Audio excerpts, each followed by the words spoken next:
So good morning. I'm Leon Daniels and I'm Chair of Binswood Media. Welcome to this, the third and final webinar in our ITT session series. Today we're actually coming to you live from Farnborough International, which is the venue of our fabulous ITT Hub show, which will be here in this very building and on this very site in just 6 weeks' time. So we're here in front of a live audience. We've forgotten what a live audience looks like. So people have been talking over coffee. Later they'll be talking over lunch. And it's already really exciting to have people in a transport industry that is actually founded on people to be able to meet together for the first time. People are really excited. People have been talking about this event for some time. So really great that everybody's here. If you think today's good, it's going to be even better on the 30th of June and the 1st of July, when we all come together, over 130 exhibitors, several thousand visitors, and we'll come to this site for what will be the very best event of this industry for a long time. So I hope you're all looking forward to it as much as I do. So our expert panel today has come together to discuss how suppliers, fleet operators, funders, and energy providers can work together in finding clean air solutions in everyday business life. And that's why we call it the Decarbonisation Plan Opportunities for Collaboration. So just before I introduce the panel, there's one other piece of homework to do, which is that we'll be using a combination of low-tech and high-tech to ask the audience some questions. We're going to do that because it's really important for the panel to know where our audience comes from, what industries they represent, because it's much nicer for the panel to be able to give the sorts of answers to an audience which they understand. It's a combination of high-tech and low-tech. In low-tech, I'll be asking you to put your hands up. In the case of high-tech, I'll be asking you to use Slido. So you already know how to use Slido.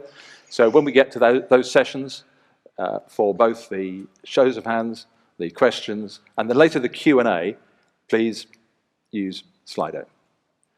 For those watching at home, please don't use Slido, because you'll be watching this a couple of days after everybody's gone home. So Slido is just for the audience, please, today. Slido is just for the audience. You know how to work on Slido. Mark has already explained it. The instructions are on the screen. Go to Slido, sli.do, put on the venue number, which is 401719, and you're in the room and able to send us the questions, which is great. We're going to be talking for about 40 minutes, then we'll have about 15 minutes of questions, and then it'll be time for Gareth, and then lunch. So let's now meet our distinguished panel. So on the stage here, we have Caroline Lowe, CBE. Caroline is the Director of Environment and Future Mobility at the Department for Transport, which is a job that she job shares with Richard Bruce. Caroline and Richard between them are responsible for developing and delivering policy to reduce transport's environmental impacts and to shape the future of transport. Since joining DFT, Caroline worked in a range of commercial project delivery and policy roles. Also joining me on the stage is David Wells, who is the Chief Executive of Logistics UK, one of the biggest business groups in the UK and the only organisation that represents all of logistics. Logistics UK has over 18,000 members from the road, rail, sea and air industries, as well as the buyers of freight services such as retailers and manufacturers. So the members of Logistics UK operate more than half the UK's fleets of heavy goods vehicles and consign over 90% of the freight moved by rail and 70% of air and sea freight. David joined Logistics UK in April 2009. He was delighted to become the Chief Executive in 2015, and his whole career has been centred around engineering and service businesses and has both European and North American finance and operations experience. David, you're very welcome. Thank you. And finally, on the screen, live from northwest London, and certainly the saddest person on the panel because she can't be with us today, we have Victoria Whitehead, who is the Managing Director, Head of Infrastructure and Transport at Lloyds Bank Commercial Banking. So, Vicky, you're very welcome today. We're sorry we can't be with us, but as we learn to live back in the normal world, we have to arrange time to travel, don't we? So Vicky has over 16 years' experience with infrastructure and transport, including PPP, PFI, rail, road, airports and ports. More recently, she's been responsible for the construction, bus and automotive sectors within Lloyd's. And Vicky and her team provide dedicated coverage and origination to corporate clients and investors within the infrastructure and transport space. So now, we just need to find a couple of things about the audience. This is a show of hands. So I will just be asking you to raise your hands if you come from one of a list of industries that I mentioned. In fact, you can put your hand up more than once, because of course you might come from more than one industry. So I'm just going to ask, which transport sector do you mainly operate in? So I'll give you the short list and then you can decide where to go. So LGV, HGV, rail, bus and coach, air, and sea. Okay, that's the short list. That's the short list. You can put your hand up more than once. You might work in the light goods vehicle and the heavy goods vehicle market simultaneously. So you can vote twice. It's quite all right. You don't need voter ID here. You can just put your hand up. So formally then, please, just so your panel can see this, which transport sector do you mainly operate in? So the LGV, the van market. Thank you. And the HGV market. Thank you very much. And in rail, and bus and coach. Anybody from aviation? You are at an airport. And anybody doing sea? Anybody doing marine? There we are, panel. So we've got a clear idea then. We've got people from the freight fleet sector, we've got people from the bus and coach fleet sector, and a little bit from rail, which is really useful. So the next one we're going to do by Slido.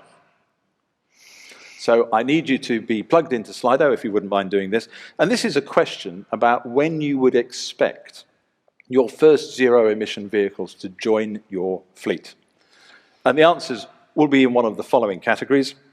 Firstly, you may already have started. So you already have them. And then whether it's within 1 year, whether it's in 2 to 3 years, whether it's within 5 years, or over 5 years, to be introducing the first zero-emission vehicles in your fleet. So there we are. You can see on the screen what those answers are. And this is really, again, very interesting for the panel to understand just how advanced people are in their route to net zero. 37%, 39% already have zero-emission vehicles, 40%. So a very high proportion either already have them or are expecting to do so very, very shortly. Okay, that's really helpful to the panel because, again, it's always good to know what the audience, where the audience is in that. So I'm going to start then with some questions to the panel. Members of the panel will get a question directed to them. Other members of the panel are welcome to chip in, of course, as well. I'm going to start with Caroline.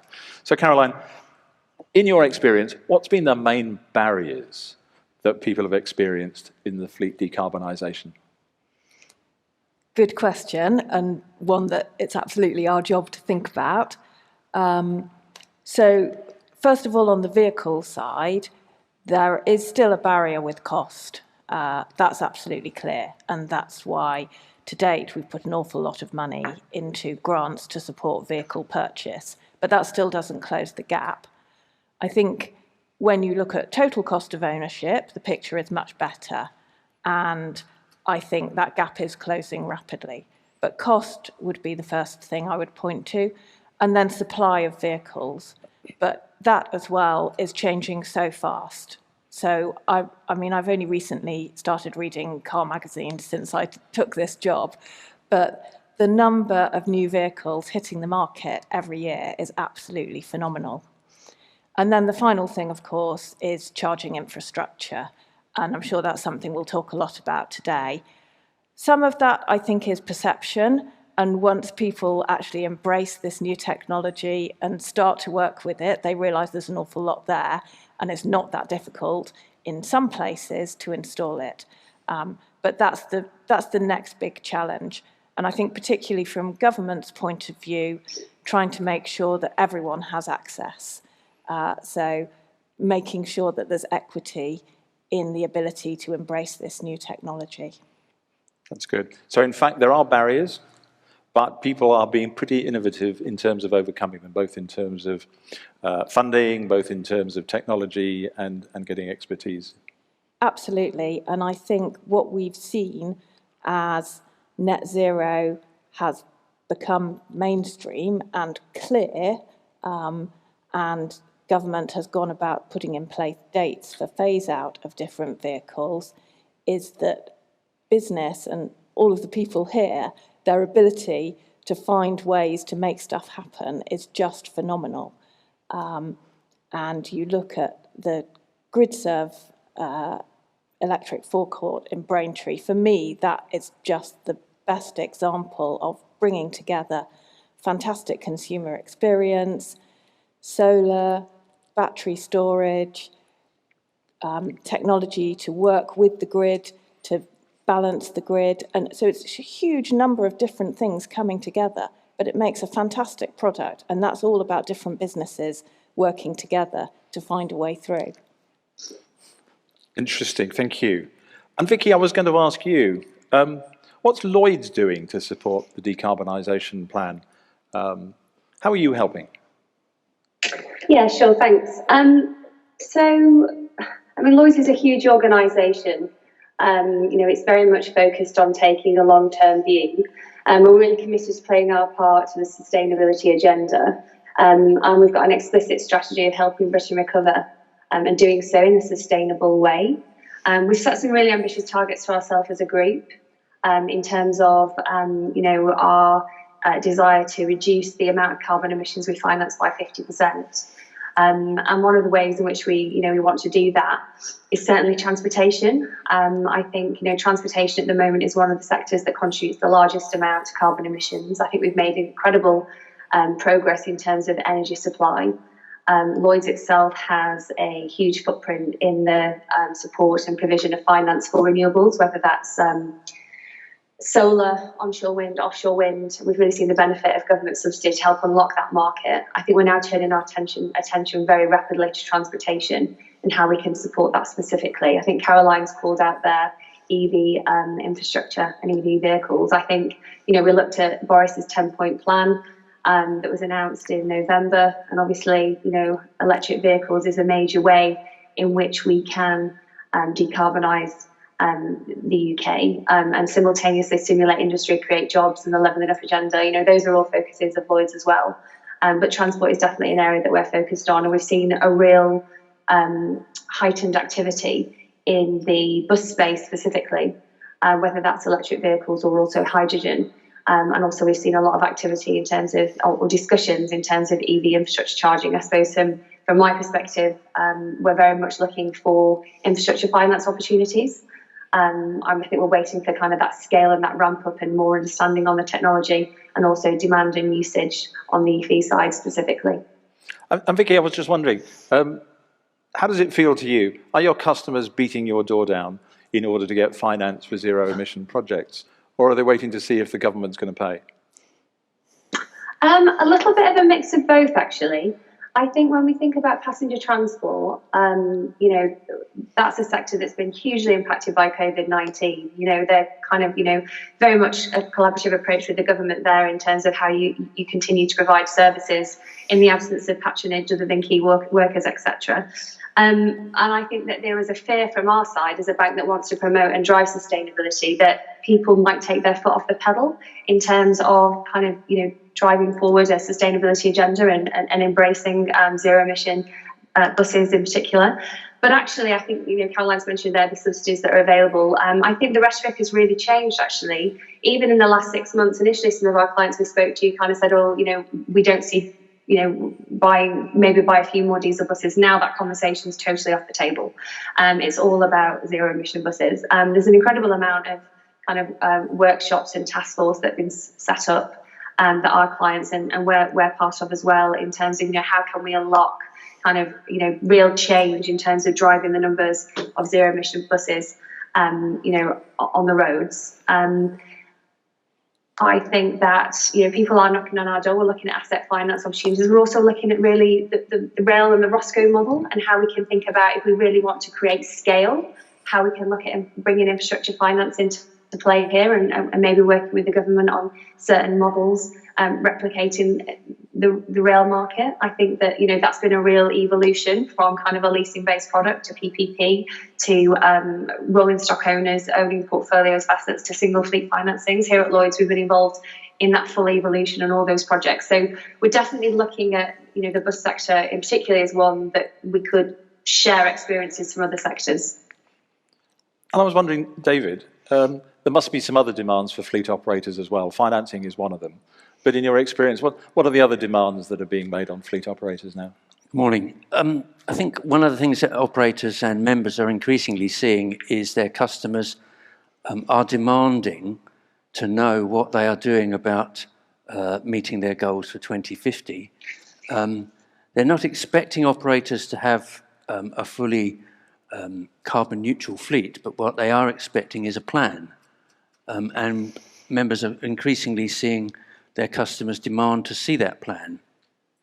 For members, that is a difficulty because I think at the low end, it's quite clear that electrification of the light vehicle fleet is going to be the route forward. At the heavy end, there is real confusion about what the technology is going to be of the future and where you need to invest. It's quite clear at the moment there's no viable electric heavy goods vehicle, and so therefore, and manufacturers are basically saying we don't expect to see that until 2030, and therefore what do you do in the meantime? What technologies do you invest in? What fuels, alternative fuels with lower emissions do you actually invest in? And people don't really understand. I think there's confusion about which fuel to invest in, and basically it's a bit like the old Betamax argument. You don't really want to invest in the wrong thing because you keep these vehicles for 8 to 10 years. You sweat them hard over a long period of time. You don't want to back the wrong horse.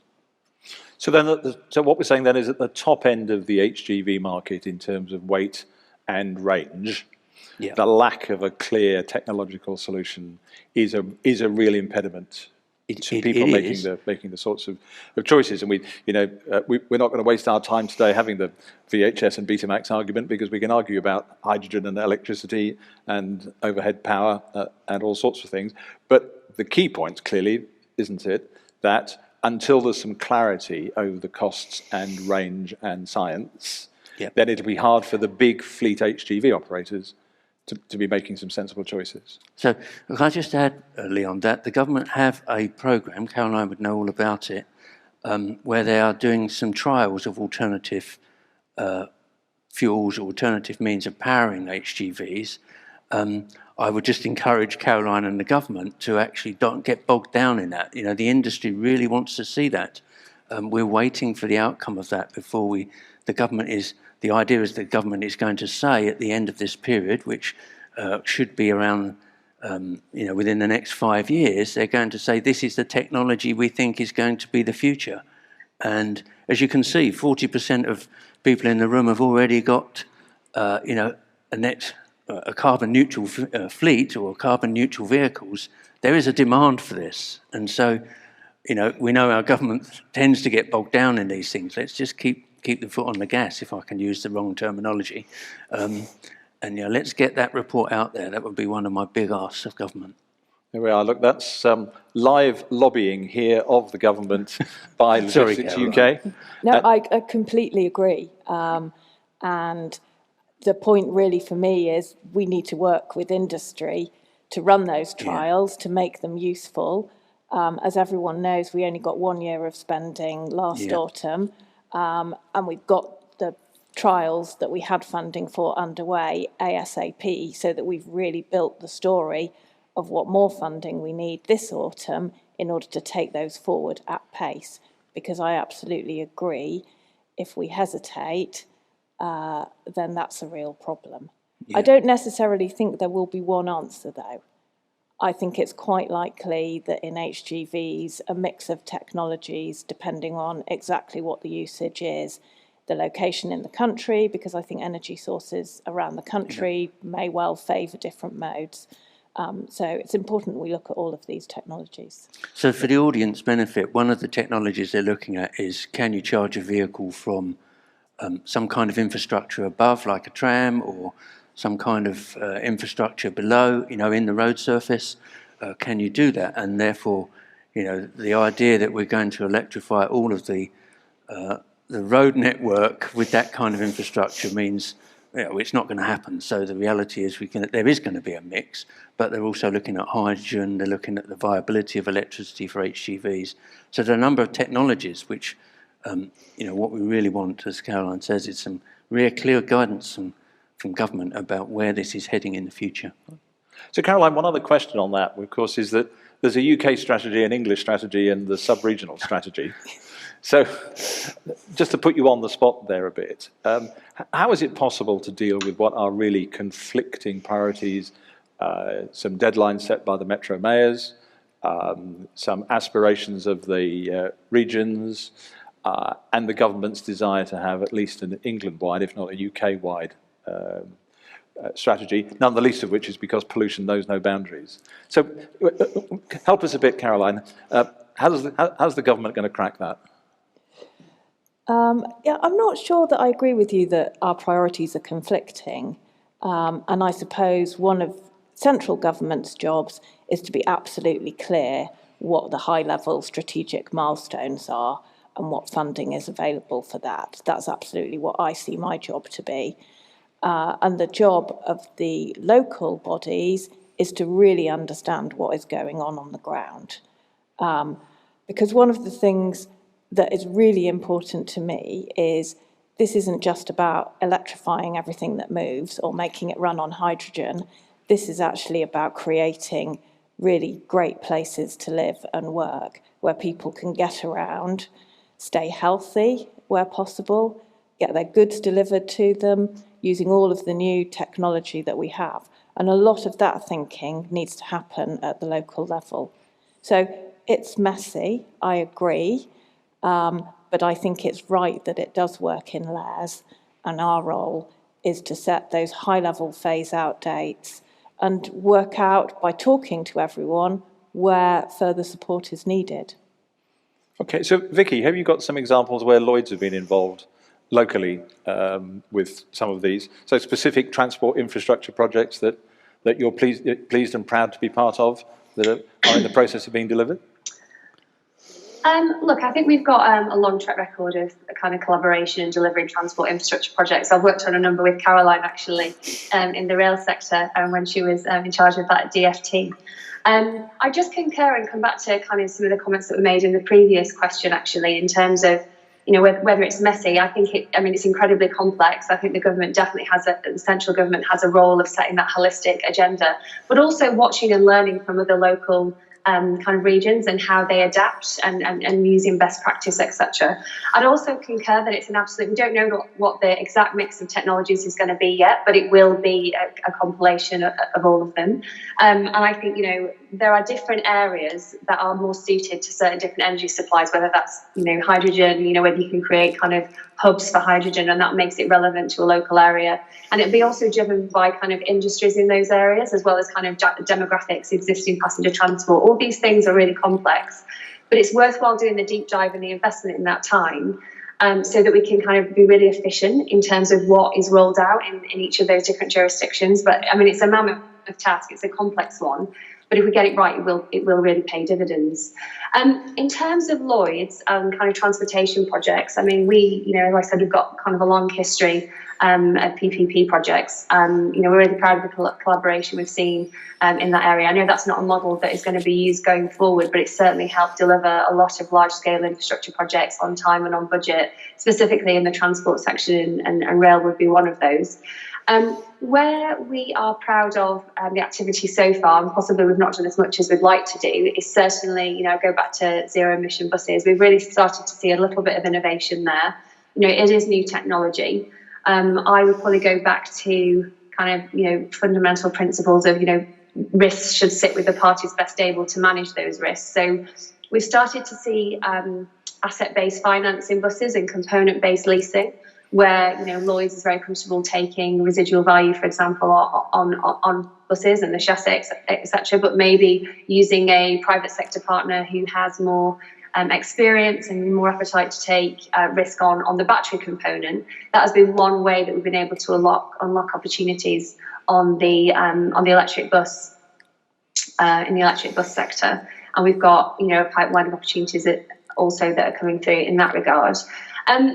In terms of electric vehicles, I suppose one of my other call-outs would be, I sit here, as part of the infrastructure and transport team at Lloyds, where we're servicing transport and infrastructure clients and providing banking services and financial products. But within Lloyds, we've also got Lex Auto Lease, which is one of the UK's largest vehicle leasing companies. I'm working alongside them at the moment on ideas of how we can really support our clients as they transition and establish commercial or company car fleets. How can we also go alongside them to help them invest and spread the cost associated with electric vehicle infrastructure charging as well? Obviously, that's kind of from a private aspect, but that's something that we're working on. And in addition, I'm sitting on a number of forums with the Green Finance Institute at Driving in terms of how can we support local authorities in terms of bringing EV charging and working out what's best for those local regions. And it chimes with what I just mentioned previously in terms of it's quite complex. Different areas have different needs. Different local authorities and councils have different desires of how they want to interface with the private sector in terms of what type of service they want, whether they want something that's all-encompassing and concession-like, or whether they just want kind of help with installation and a little bit more light touch in terms of the management. So I think we're at the very start of this journey at the moment, Leon, in terms of some of these kind of energy transition projects within the transport sector. But there's certainly a lot going on, and we're certainly very active within it. Vicky, thank you. David, you've got the government here. What support would you like? Oh, that's a good question. Well, we look forward to seeing the decarbonisation transport plan. That's due to be published soon. Clearly, we'll wait to see what's in it. I think I would like to see the government be much more imaginative about the way that it supports the industry in terms of incentivising alternative fuels in the meantime before a zero-emission viable alternative is out there. I'd love to see the government legalise longer semi-trailers. I remember a discussion with Baroness Veer before the pandemic started, when she said, yes, this is going to happen, and here we are, and it hasn't. So I would like to see longer semi-trailers. Let's just get that across the line, make it legal. I'd love to see the government be more imaginative about weights and sizes, because I think there clearly is a demonstration that if you can use bigger trailers with lighter weights in them, then you can get some efficiencies around your carbon emissions. So that's another really excellent thing the government could do. Let's reduce the fuel duty on alternative fuels. There's something for the Treasury to do. So, well, okay, I'm going to rescue Caroline. How long do you want me to go on for, Leon? Because we could fill a night. But the point you make there is that some carbon emissions could be saved if there were longer and heavier vehicles, because there would be to the extent to which there are fossil fuel vehicles on the roads at all, there would be fewer of them. It's imagination. We've got to imagine. But just in terms of the transport decarbonisation plan itself, and I'm on the government's net zero transport board, and I haven't seen it yet. So. And Caroline, I'm going to not allow to participate in this because she's not allowed to tell us anything about anything she might know about it. But David, what would you want to see in the TDP? Well, I think I would like to see some of these things that we've just talked about. And I would like to see a clear timetable for when the government are going to publish some of its guidance. I'd like to see the government align the date for when the sale of diesel HGVs is going to be, when the deadline for the sale of diesel HGVs is going to be set. I'd like to see that aligned with Europe. With the exception of DAF, all the big OEM truck manufacturers manufacture in Europe. They are going to be governed by EU standards. Let's resist the temptation to do a Brexit thing and say we're going to do it on a different date. Let's align with the European Union on that, and I think that would be a really sensible thing to do. So there's a few. Thank you very much. Vicky, what would you like in the TDP? I suppose, look, I've talked already a lot about kind of the bus side and the automotive side, which is probably where I kind of play more of a role within Lloyd's. I think that there's good traction from my perspective in terms of, the establishment of lots of collaborative working groups, whether that's Transport for Scotland or the Green Financial Institute. And obviously the government, the demands on the government is very much based on whether it's Brexit or COVID-19, and, we're recovering from that, and obviously we're going into climate change. I think I'm pleasantly surprised by the kind of recognition that, especially within passenger transport, that the support continues to be there to help those clients navigate their way through climate change, having coming out, of COVID-19 currently. I think, one of the things that comes up regularly with some of my construction clients and also most recently on some conversations on EV actually, is shovel-ready projects, maybe cutting the procurement time and the time associated with planning. Sharing data, I think, would also be, really welcomed. I think, this kind of data gathering is going to be fundamental in terms of setting the agenda going forward. As we said, it's incredibly complex. So that kind of holistic approach and that kind of data that's being garnered and gathered by government to share that amongst more of the private sector, I think that would be welcomed. And I think putting some more kind of some sustainability focus and maybe some, I don't know if I'm aspirational I say this, but kind of some social and moral capital requirements, with government. I think that, in terms of sustainability agendas, our clients, they're good citizens. They are certainly doing, the right thing for them kind of corporately. And that's definitely being charged or accelerated by the demands of government to demonstrate sustainability values, etc. And I suppose I've just reinforced that I think that is powerful and that government has a role to play on that as well. And then finally, I suppose I'd probably just throw in, we've had the UK Investment Bank announced and expected to, be launched in spring, based in Leeds, etc. Really understanding what their role is going to be in terms of the provision of maybe equity and mezzanine finance, as well as senior debt, and really helping unlock some of the difficulties and taking some of the technology risk in some of these projects. I think, if some of those things are unlocked, and then the private sector, from a lending perspective, can understand new technologies, see more proven track record, proven concept, and get more comfortable with demand and usage-based risks, then, over time, the subsidy and the support from government, will diminish, and the private sector will have more comfort. But just right now, we probably need a little bit of help from the UK Investment Bank to unlock some of that. Vicky, thank you very much indeed. So look, very shortly we're going to go to questions from the floor. So if you've got a burning question, please, this is your time to put it on Slido. Those questions are being batched up into groups. If you've got a question for one particular member of the panel, please say so explicitly. And very shortly we're going to come now to questions. Just before we do, Caroline, the room full of suppliers, big and small suppliers, in this exciting new technology. Any advice from you, from the department, to these suppliers about how they work with you and work with the government in order to get their products out there in the global marketplace to pursue the net zero opportunity? Well, to be honest, I think you've all just had a masterclass in how to lobby government there. Because what was really useful about that was it was really specific. And actually, what's quite difficult to deal with is people saying it's really hard, there aren't enough charge points, you need to put more money in. But understanding where the real pinch points are and having the data and evidence makes it much easier for us to engage with you and hopefully support you. But to be honest, what I see is an industry doing amazing things, and really a need for government to get out of the way and let people get on with it.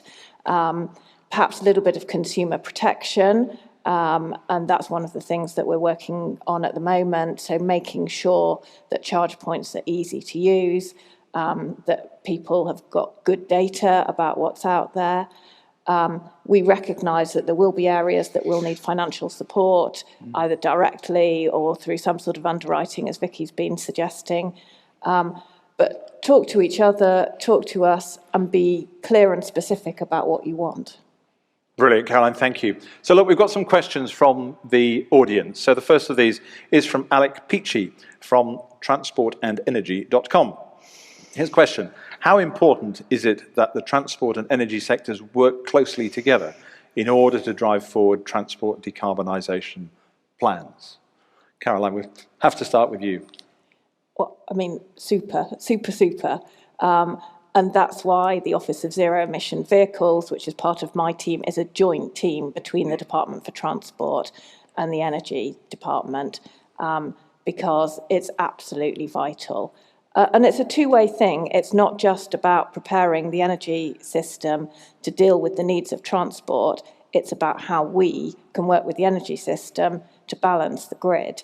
So we're going to have this huge storage capacity sitting there in all of these vehicles, and that could be transformative to the way that we think about managing supply. Thank you. And I'm sorry, Caroline, you being here is like a magnet for questions from the floor, as you might imagine, because people are thrilled to be able to talk to you directly about what's going on in the corridors of power. So I'm going to have to ask you, from Peter Flynn, electric vehicle government funding seems to have excluded smaller passenger vehicles like minibuses, despite the continued growth of demand-responsive transport, and also how important small vehicles are in the welfare, education, and indeed patient transport services. Why is the department not helping smaller passenger vehicles? I'll have to take that away, actually, because I wasn't aware that minibuses were excluded. So if you could make a note of the person's name, then I'd be very happy to come back on the detail of that. There we are, a commitment from government. You don't get one of those every day. Caroline, Peter would be delighted to come back to you specifically with the answer to that particular question. Okay, so please do keep your questions coming in. By the way, if anybody wants to ask what's going to happen to the £38 billion a year worth of revenue that comes from the tax on fossil fuels, don't bother asking it, because the government doesn't have an answer, so I won't even ask Caroline that question. That's a question you need to ask of the Chancellor whenever you get the opportunity, but I can assure you the last time we spoke, they didn't have an answer. So let's have this from Fleet Transport magazine. Can the electricity grid meet future demand?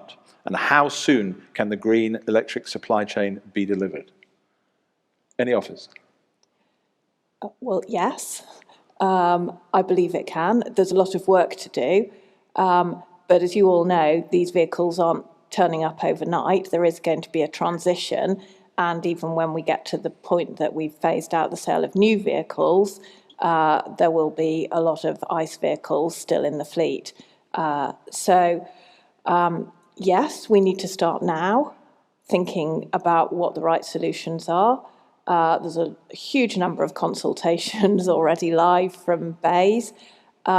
Personally, I'm fascinated by storage. I mean, I keep coming back to the GridServe project. I absolutely love that electric forecourt at Braintree because it's got everything. And it's really interesting to see how batteries have been integrated into the solution there. So, yes, is the short answer. Okay, thank you. And it's useful to remind ourselves at this time, because this debate rages on, and as you say with GridServe and so on, it's useful, isn't it, to just keep reminding ourselves, at the end of the day, there is free energy, and it comes from the sun and it comes from the wind, and the only tricky bit is converting that free energy into the right sort of energy to make wheels go round. That's all the that's the only problem. So the ultimate source of this energy is free, it's clean, and the trick is to convert it into some sort of motive power that will make wheels go round without creating other sorts of climate effects, CO2 and all the rest of it in the process. And sometimes, I don't know about you, but sometimes it seems to me that people want to dive halfway into this question and start to talk about some of the detail. I think sometimes it's refreshing to remind ourselves what we're trying to do is to take renewable, sustainable sources and make them into something useful. So yeah, and Leon, I suppose I'd just call out there that I think we are we should be very proud of kind of the inroads that the UK has made in terms of being a world leader in the offshore wind space. I think it's incredible what has been achieved, and I've worked on a couple of offshore wind projects in my time since 2015. The Contracts for Difference government subsidy that has really allowed that market to explode, and will see us as a market leader, and it will really allow us to take forward the green industrial revolution and really create manufacturing, supply chain, create jobs on the back of offshore wind. So it's not it isn't just actually the provision of electricity, it's actually a real driver for the economy as well, in terms of the way the government has positioned it. And similarly, kind of the automotive industry, you know, absolutely will be the beneficiary of that, in terms of, you know, creating a landscape, if we can, with having EV charging points available, so that consumers feel confident to transition away from you know, petrol diesel cars. You know, that's definitely, everything's going in the right direction. And Vicky, just on that, we have a question from the audience from Gary White, which is about the industry awareness and knowledge of the complete life cycle of EV batteries. And the contention there, of course, is that if you don't know the life cycle of EV batteries, then it's impossible to plan how you're going to fund it. So, Vicky, for Lloyds then, I mean, are you taking a gamble on the life cycle of electric vehicle batteries? Because if it doesn't come off, somebody will pay. Yeah, so look, I think that we've had discussions on the life cycle of batteries in two areas. One is, as I've mentioned, kind of through the buses, and what we've talked about is, you know, we're probably more prudent than some of our kind of private sector counterparties that are very experienced. They have, you know, built up detailed knowledge and data on how to really optimise battery life in the way you even drive a bus, etc. So, you know, we're learning from that, and I think that that is improving all the time, as is the quality of the batteries that is coming onto the market. I suppose in terms of electric vehicles and kind of consumer passenger vehicles, you know, Lex Auto Lease, which is our vehicle leasing company, you know, they are incredibly thoughtful of offering kind of, you know, RV positions on some of the kind of passenger fleet, and it's definitely something that, you know, we want to talk to the government more about. I know that my peers in that industry are pulling together a paper. You know, we are very thoughtful of the risks by, you know, finding ourselves handed back lots of vehicles after 3 or 5, even 8 years, and finding kind of very little secondary use for them, because ultimately you are taking risk on the battery. So that is something that we're thoughtful of, but it's kind of work in progress at that stage. I don't think we've got the magic bullet. We are concerned about technology risk, but I think this is one for the automotive sector in totality. I think that, you know, from my humble opinion as a layperson, you know, these you know, the batteries tend to evolve rather than kind of disrupt the market. There seem to be improvements and evolve over time. So I think that, you know, we'd like to think that we could spend some time getting more and more comfortable with these risks, but I wouldn't say we're fully there yet. And David, one for you. Our questioner here really wants to say, and it's Adam Frost, by the way, wants to say that one of the barriers is the complete lack of harmonization over the whole charging infrastructure in terms of AC and DC, in terms of different ways of plugging in, different ways of charging and so on. So is it the case, you know, in your experience, David, globally, that lack of consistency over charging infrastructure is a barrier? I wouldn't comment globally. I think there definitely is an issue around the connectivity and creating a uniform charging infrastructure. I think the bigger issue for operators on charging is more about the electricity supply and the infrastructure. Most depots, how can I put this? Most depots have a very thin pipe of electricity. I'm not a technical expert. They have a very thin pipe of electricity, because really all they only have to power when they were built was lighting and maybe charging an electric forklift. The reality is, if you want to charge a fleet of 50 vans overnight, you need a very thick pipe. And then it comes back to this collaboration issue. I think there has to be collaboration between the government, energy suppliers and operators as to how these depots are going to be serviced with a suitable energy supply and a substation that will subsequently be required. So that's a bigger issue for me. Indeed. Well, Graham Cooper, of course, famously in this webinar series, advocated that the right place to park your trucks or your buses was at his electricity substation. And that, in fact, he thought that the move to zero emission by converting substations into transport hubs would, in fact, be a major plank of in future town planning. because no sooner would you have a depot with ample electricity for charging than somebody would open a cafe and then a supermarket and build some houses. And before you knew where you are, in the same way that towns built up under the Victorian railway station project, you could start new towns by exploiting the availability of electricity at a particular point, couldn't you? So I've got a question from Peter Bradley at the UK Coach Operators Association. What solutions do the panel see for the decarbonisation of the long-distance coach industry? I'm going to send this across to Caroline. He says that battery range currently broadly rules out electric, but the members of the UK Coach Operators Association are keen to do their bit. They're keen to be good neighbours. And whilst we've got a small number of Yutong electric coaches operating in the country, it's certainly not widespread. So, Caroline, what's the answer for coach? So it's back to the point we were discussing earlier about HGVs. We don't know yet what the answer is, and it may well be that hydrogen has a role to play for coaches rather than batteries, or it may be that it's batteries with some overhead catenary. If we're thinking about that for a broader set of sectors, then that might make sense for the coach sector. Or, it may be that industry is going to change and people will travel in smaller vehicles, without a driver at some point, which would completely turn that industry on its head. So I don't know is the answer to that question.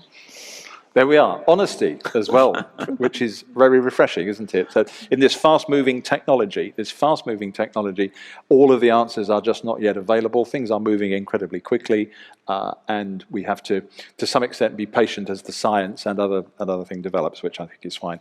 So there's a question from Mark Haley. History shows that retrofitting is an option for emission standards. Does the panel think there will be a viable business for retrofitting existing diesel to future zero emission? Vicky, is that likely to be something that Lloyds are interested in?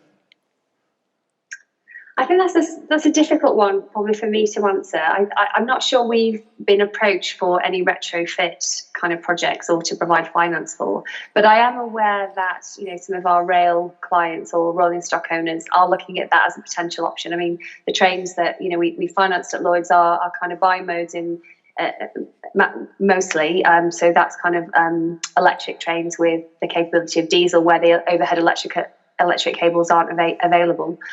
So we're aware that those tests and trials are going on. I think on the bus side, I think in truthfulness, I've kind of seen less of that. I suppose it depends on the useful life and the size of the fleet, whether people would consider it kind of value for money and whether there's new technology that is appropriate and can offer that value for money. Interesting. Thank you. Look, Vicky, thank you, and panel members, thank you very much indeed for all the answers to your questions. Now, we've got a little bit of work to do just before we finish. So back on Slido, ladies and gentlemen, if you would. We're going to use the technology here. The software is very clever. We're going to ask you a couple of questions that you will use I'm going to say the first word that came into your head, but you know what I mean. And the software will amalgamate all of that into a word cloud. So using the first word that appears in your mind, first word or words for that matter, what is the technology of choice for your operation? First technology of choice for your operation. Put that into Slido, and magically on the screen we will see, look at that.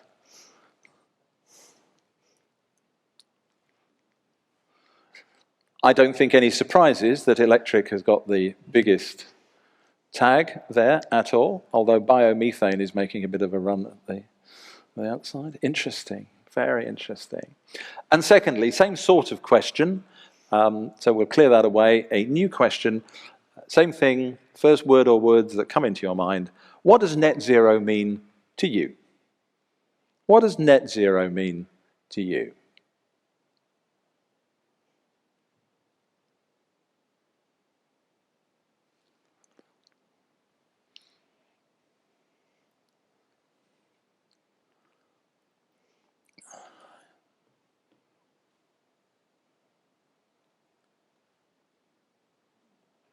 There we are, clean air.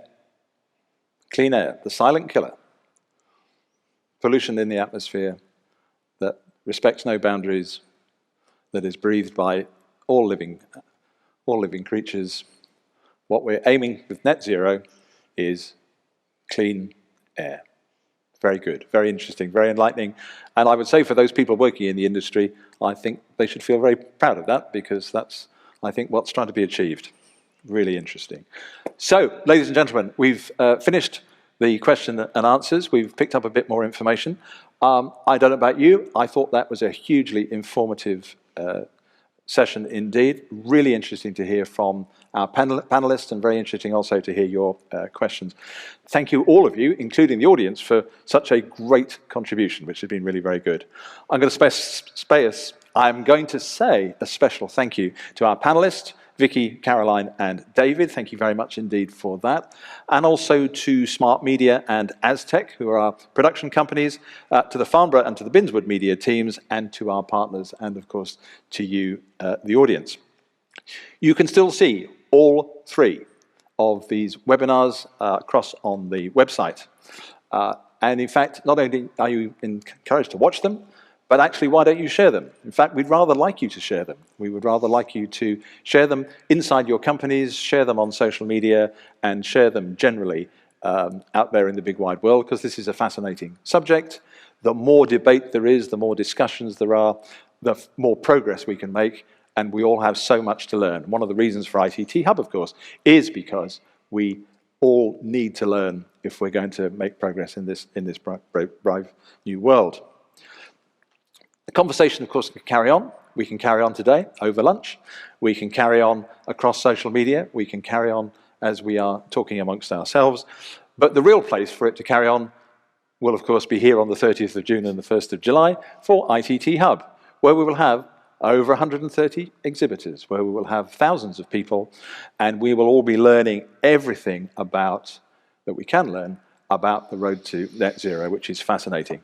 It's a real exhibition with real people. So just in case you've forgotten, you probably should register. You should probably get a badge. You should probably make a plan to come here and spend at least 1 day, if not 2 days, in order to see all of the stands and see all of the things that are going on. It's a unique opportunity, and I really do hope that thousands of people will come and will enjoy it. I think it'll be good.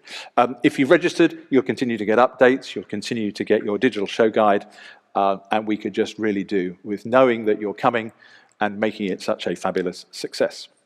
So I was going to say, I've really enjoyed it. I hope the panel has really enjoyed it. It's been a really constructive discussion. It could go on for the rest of the afternoon, and I know that we wouldn't solve all of the issues. But so this has been the Decarbonisation Plan, Opportunities for Collaboration, and brought to you by ITT Hub.